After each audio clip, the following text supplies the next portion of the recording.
O CEO da Porsche renunciou inesperadamente ao cargo, e não foi nada planejado.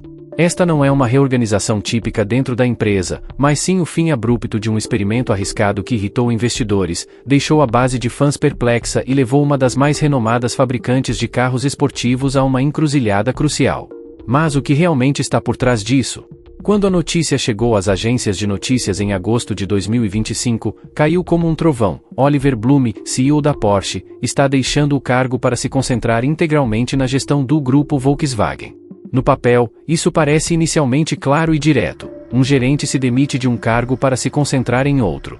Mas no mundo da Porsche, onde tradição, exclusividade e refinamento técnico ditam o ritmo, esse passo significa muito mais. Desde o celebrado IPO em 2022, Blume liderou duas das joias da coroa da indústria automobilística alemã, a Volkswagen e a Porsche. Para alguns, isso foi um sinal de força. Para outros, parecia que alguém queria dirigir um Porsche 911 e uma Kombi VW simultaneamente no dia a dia, teoricamente viável, mas na prática uma receita para a estagnação. Desde o início, os especialistas duvidaram que um único CEO pudesse manter a gigante Volkswagen e a máquina de precisão Porsche em plena forma.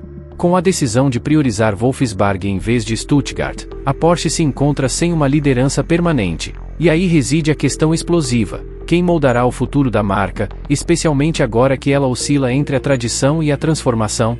Mesmo que a renúncia de Blume pareça repentina, essa história começou muito antes.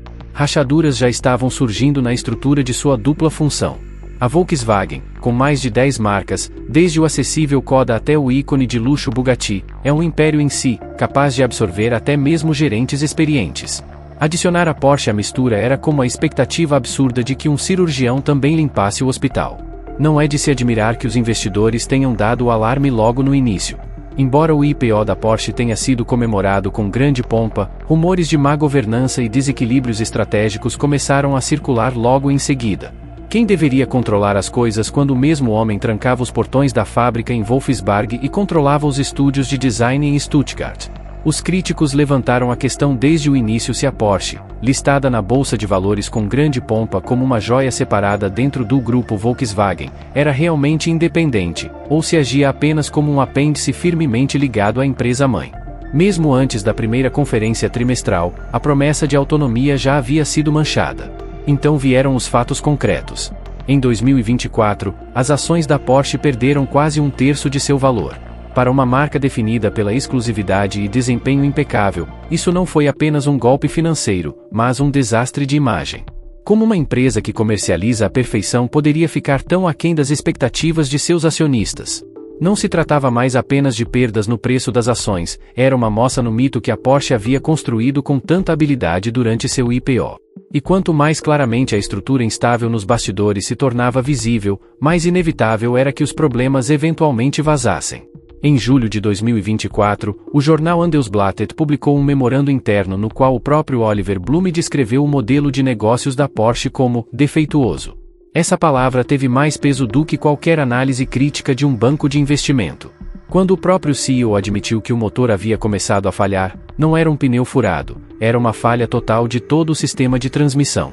Os números corroboraram essa avaliação. O Taycan, antes celebrado como um passo ousado em direção ao futuro elétrico, viu suas vendas despencarem quase pela metade. De um projeto de demonstração, o modelo se tornou um problema. O Macan EV, anunciado como um modelo de produção em série e um farol de esperança para a estratégia elétrica, também não correspondeu às expectativas. Em vez de acender a chama, pareceu um fardo adicional. A situação foi particularmente dramática na China, o maior mercado individual da Porsche e seu antigo motor de crescimento. As vendas lá caíram quase um terço, um revés que minou toda a história de expansão global da marca. Para uma empresa que reivindica precisão e controle como suas marcas registradas, essa perda de controle não foi um acidente, mas uma falha estrutural, comparável a uma transmissão que se desgasta no meio de uma corrida. E então veio talvez a admissão mais flagrante. O compromisso anunciado em alto e bom som de tornar 80% das vendas elétricas até 2030 desapareceu discretamente dos documentos oficiais de estratégia. Um recuo silencioso de uma promessa em alto e bom som. Nenhuma grande coletiva de imprensa, nenhuma nova visão, apenas uma mudança discreta nos documentos oficiais. Como se a marca esperasse que ninguém notasse, mas as pessoas perceberam. Os investidores viram isso como uma retirada, os fãs interpretaram como uma traição. Mas por trás das colunas de números e gráficos de vendas reside um problema mais profundo: identidade. E é justamente aí que a Porsche vem sangrando há anos. Por trás das manchetes sobre mudanças na gestão e queda nas vendas, reside a questão central que a própria empresa parece evitar: o que é a Porsche hoje? A Porsche ainda é uma fabricante de carros esportivos puros, com o 911 como seu coração há décadas. Ela está tentando ultrapassar a Tesla como pioneira em tecnologia no segmento elétrico? Ou já se tornou uma fabricante de SUVs de luxo há muito tempo, reforçando seus balanços com o Cayenne e o Macan? Dependendo do folheto, você obtém 3 respostas completamente diferentes, e é aí que reside o dilema. Embora a entrada no mundo dos SUVs tenha economizado dinheiro para a Porsche no início dos anos 2000, com cada modelo novo, maior e mais confortável, às vezes até considerando veículos com uma terceira fileira de bancos, a marca se distanciou ainda mais de sua identidade original e arrojada. A eletrificação diluiu ainda mais a imagem. No papel, o Taycan provou que a Porsche é capaz de construir um carro elétrico veloz e elegante.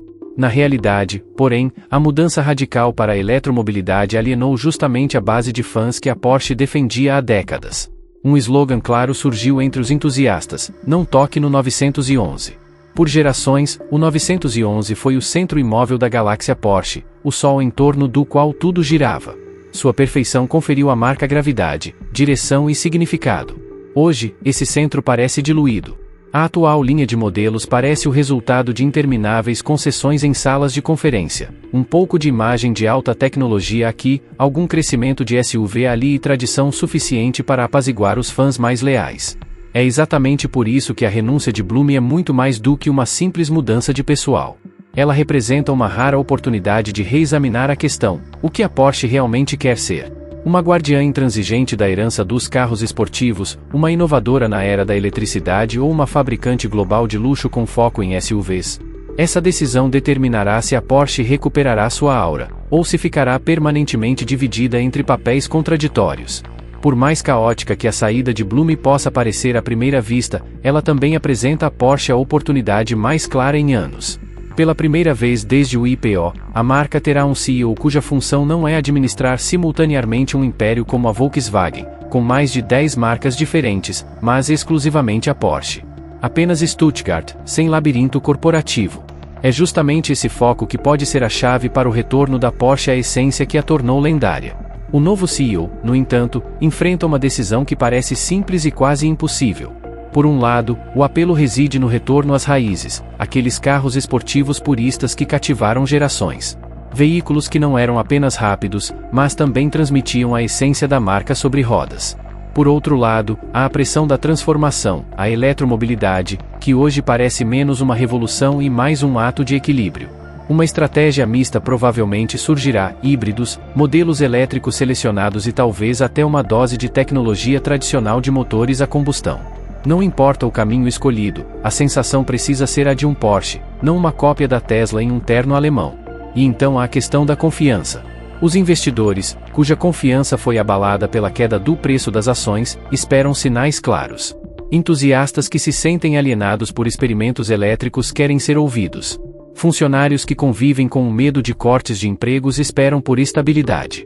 O novo CEO precisa convencer os 3 grupos de que a Porsche não é apenas mais uma figura-chave no portfólio do grupo, mas uma marca que constrói apaixonadamente veículos com os quais as pessoas sonham. Para onde a jornada levará? A Porsche se redefinirá como a criadora dos carros esportivos indiscutivelmente mais icônicos do mundo? Ou seguirá o chamado sedutor das métricas de volume e crescimento? Em resumo, o próximo chefe agirá como um motorista apaixonado ao volante, ou como um contador sóbrio. Mas uma coisa também é clara: enquanto a Porsche permanecer enredada na teia do grupo Volkswagen, nenhum CEO estará completamente livre.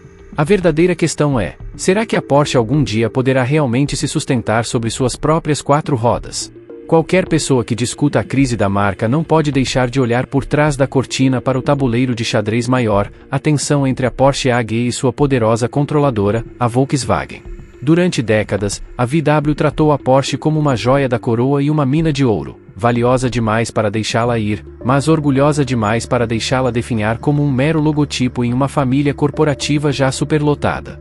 Esse cabo de guerra nunca parou, e a saída de Blume exacerba a questão: quanta autonomia a Porsche realmente terá? Em segundo plano, paira a influência da família Porsche-Piëch, cujo domínio dinástico se estende a ambas as empresas há gerações. Seu poder raramente é eloquente, mas sempre palpável. Cada decisão importante, de IPOs a contratações, carrega a sombra dessa política familiar. Não se trata apenas de economia, mas de estratégia de linhagem. Qualquer pessoa familiarizada com a série Succession, da HBO, encontrará aqui uma versão alemã da vida real. E o verdadeiro suspense permanece: a Volkswagen algum dia afrouxará as rédeas. O IPO em 2022 prometia maior independência, mas enquanto Wolfsburg mantiver as rédeas, Stuttgart permanecerá limitada. Uma Porsche mais livre poderia se concentrar em sua verdadeira força, construir carros que movem o coração e a alma, em vez de simplesmente polir números trimestrais. Se a VW apertar seu controle, por outro lado, a Porsche corre o risco de se degenerar em um emblema brilhante em um portfólio corporativo, uma marca que não só perdeu seu CEO, mas também sua própria agência. Porque, no fim das contas, nem documentos de estratégia, nem preços de ações, nem roteiros para modelos elétricos importam se a Porsche esquecer porque as pessoas passaram a amar a marca em primeiro lugar. Por trás de todo o drama da sala de reuniões, gráficos do mercado de ações e intrigas familiares, bate o verdadeiro coração da crise: os fãs. Os entusiastas da Porsche nunca deixaram a Porsche no escuro sobre o que esperam. Sua demanda hoje é cristalina: mais 91S, mais modelos GT, experiências de direção mais cruas e emocionais que lembrem as pessoas porque a Porsche já foi incomparável. E tão importante quanto isso é o que eles não querem: chega de SUVs com design de logotipo que parecem ter sido projetados por um comitê. Chega de camadas intermináveis de burocracia que diluem as decisões até que os carros percam qualquer vantagem. A Porsche já construiu máquinas que falavam diretamente com o motorista, e essa mesma linguagem agora corre o risco de ser silenciada. Hoje em dia, muitos modelos parecem ter sido produzidos em intermináveis oficinas corporativas, em vez de nascerem da paixão de verdadeiros engenheiros. Mas, no fundo, os entusiastas desejam algo completamente diferente: um retorno à pureza. Cupês leves, instrumentos redondos clássicos, transmissões manuais que forçam o motorista a se tornar parte da máquina em vez de apenas um passageiro apertando botões. Se a Porsche ouvir essas vozes, ainda há um caminho claro a seguir, uma chance de reconquistar a confiança de seus fãs leais e mostrar ao mundo mais uma vez que esses veículos nunca foram meros meios de transporte, mas declarações de amor ao volante. Mas se a empresa continuar a priorizar o crescimento em detrimento da alma, o perigo é óbvio. Os fãs abandonarão o barco, e se os entusiastas perderem a fé, nenhuma campanha brilhante e nenhum posicionamento luxuoso serão capazes de preencher a lacuna resultante. A Porsche está em uma encruzilhada, entre um caminho que retorna às suas raízes ou um futuro em que a marca brilha, mas parece vazia. Agora, queremos saber a sua opinião. Quem deve liderar a Porsche em seu próximo capítulo? E o que você considera ser a verdadeira essência desta marca? Compartilhe sua opinião nos comentários abaixo. Se você gostou deste olhar aprofundado, clique em curtir, inscreva-se no canal e fique ligado para mais histórias emocionantes do mundo da indústria automotiva.